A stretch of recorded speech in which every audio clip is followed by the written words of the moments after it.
Daling sabihing maligayang Pasko kapag ang lahat ay maayos, kapag ang mesa ay puno at ang biyaya ay tila umaagos. Pero sa gitna ng mga kumukuti-kutitap na ilaw at ingay ng kalsada, may mga pusong nagdurugo at tahimik na nagdurusa. Huwag mong isiping lahat ng tao ay masaya ngayong panahon.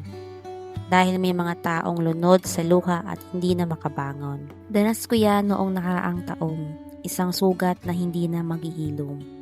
Noong ang Pasko at bagong taon ko ay nasa loob ng ospital. Habang ang buong mundo ay nagbibilang para sa bagong simula. Ako naman nagbibilang ng bawat patak ng luha at huling hininga. Doon sa gitna ng amoy ng gamot at lamig ng ward na nakakatakot. Masakit makitang may putukan sa langit habang ang puso mo ay durog, habang ang tanging hiling mo lang ay sana'y muli siyang mayakap at matulog. Kaya ikaw na nagrereklamo dahil hindi mo nakuha ang gusto mong regalo.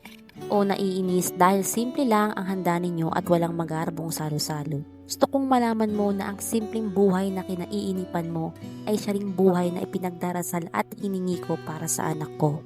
Pahalagahan mo ang buhay. Pahalagahan mo ang bawat segundong malakas ka dahil ang tunay na kayamanan ay hindi ang pera kundi ang makapiling sila. Huwag mong hintaying maging isang alaala na lang ang mga yakap at tawa.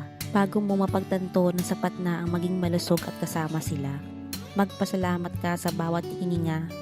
Magpasalamat ka na nandyan ka pa dahil ang pinakamasarap na Pasko ay ang mabuhay na may pag-asa.